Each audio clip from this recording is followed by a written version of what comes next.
Quando a gente pensa em ausência de pai, qual é a primeira imagem que vem na cabeça? Geralmente, aquele espaço vazio na foto de família, né?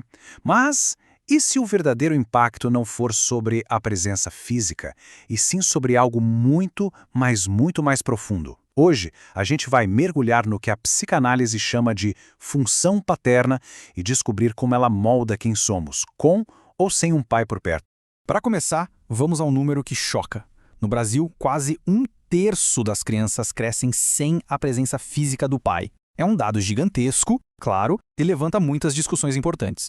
Mas a psicanálise vem com um alerta. Se a gente ficar só nesse número, a gente perde o ponto principal. A questão central não é se o pai está lá, mas o que a figura paterna opera simbolicamente. E é aí que a conversa fica boa de verdade.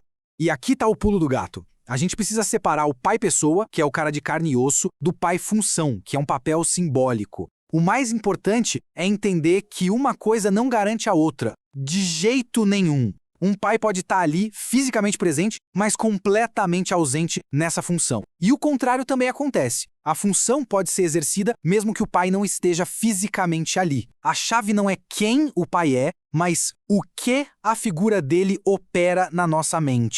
Então tá, vamos decodificar esse símbolo.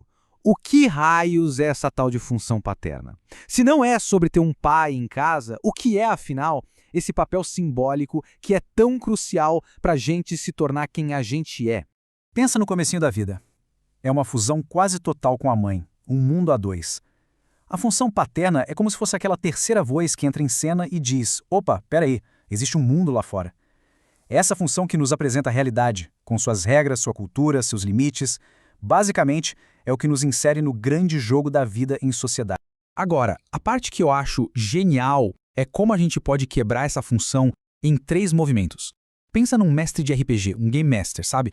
Primeiro, ele estabelece as regras do mundo. Isso é introduzir o limite. Depois, ele meio que mostra para o jogador que o mundo não gira em torno dele. Isso é separar daquela fantasia de fusão com a mãe. E terceiro, e mais importante, ao fazer isso, ele abre o caminho para que o jogador possa ter a sua própria aventura, a sua própria jornada. Isso é autorizar o desejo. A função paterna opera de uma forma muito parecida na nossa psique.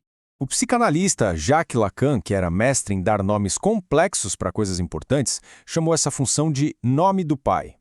E atenção aqui, isso não tem nada a ver com o nome da pessoa na certidão de nascimento, tá? Pensa mais como se fosse um carimbo, um símbolo que representa a lei, a ordem do mundo. É esse símbolo que nos dá uma âncora na linguagem, na cultura, que nos ajuda a encontrar o nosso lugar. E o mais legal é que o próprio Lacan foi mudando de ideia. No começo ele falava de um pai morto, uma figura puramente simbólica, quase uma lei abstrata. Mas depois ele evoluiu para a ideia de um pai vivo. Um pai imperfeito, humano, que erra, cuja função não é só proibir, mas sim mostrar que dá para unir o desejo à lei, que é possível desejar dentro das regras do jogo. Beleza, entendemos a teoria. Mas e quando essa função falha? O que acontece na nossa cabeça quando essa pecinha-chave não se encaixa direito? Não importa se o pai está fisicamente presente ou não. Quais são os ecos que essa falha deixa? Bom, a pesquisa psicanalítica mostra vários possíveis desdobramentos. Um sentimento de desamparo, sabe? Uma dificuldade crônica em lidar com frustração, em ouvir um não, padrões de apego que acabam sendo mais inseguros nos relacionamentos e até uma certa confusão com figuras de autoridade, seja para bater de frente o tempo todo ou para se submeter sem nem pensar. Essa frase, tirada de uma entrevista, resume perfeitamente o sentimento. Ficar meio sem rumo, uma dificuldade de bancar as próprias escolhas, de seguir uma direção. É como se faltasse uma bússola interna apontando para algum lugar. E olha, é nos relacionamentos amorosos que esses ecos costumam gritar mais alto. Essa falha pode criar o que a gente chama de lacuna psíquica, um vazio mesmo. E aí, muitas vezes, sem perceber, a pessoa tenta preencher esse vazio no parceiro ou na parceira, idealizando, buscando uma segurança que faltou lá atrás. E o resultado, infelizmente, é quase sempre a repetição de padrões de relacionamento que não são saudáveis. Mas agora vem a grande virada de chave da nossa conversa. Entender tudo isso não é para a gente sair caçando culpados ou para se colocar num lugar de coitadismo. A proposta é outra, bem diferente. O filósofo Jean-Paul Sartre deixou essa frase poderosíssima. E ela é o coração do que a gente está discutindo. A questão não é só o que nos faltou, mas o que a gente faz hoje com essa falta. Então, O ponto central é esse. Saber sobre a função paterna não é uma desculpa para a gente culpar o passado. É, na verdade, uma ferramenta para a gente assumir a responsabilidade pelo presente. É sobre entender as perguntas que a nossa história nos deixou para que a gente possa, por conta própria, começar a construir as nossas respostas. E aqui vem uma das ideias mais libertadoras de todas. Se a função paterna é simbólica, ela não está amarrada a uma única pessoa. Ela não é propriedade exclusiva do pai biológico. Várias figuras podem encarnar essa função. Um avô, uma tia, um professor, uma mentora, uma instituição.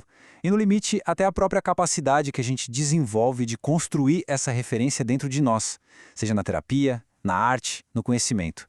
Essa função pode ser suprida de muitas maneiras. E é isso que nos leva à nossa conclusão, que na verdade é um novo ponto de partida. A jornada de entender a função paterna é, no fundo, uma jornada em direção à nossa própria autonomia.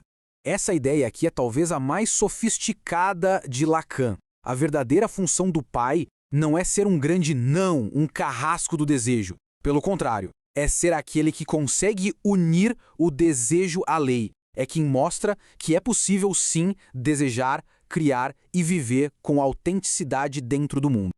Então, para a gente fechar, a falta dessa função não é um destino selado, não é uma sentença. Ela não determina quem uma pessoa vai ser. Mas, com certeza, ela influencia as perguntas, as buscas e os desafios que essa pessoa vai carregar pela vida. E para terminar, eu deixo uma pergunta no ar, que na verdade é um convite à reflexão. E se amadurecer for exatamente isso? Parar de esperar que alguém de fora venha cumprir essa função e começar passo a passo a construir dentro da gente a capacidade de sustentar nosso próprio desejo. A reflexão fica aí, para cada um.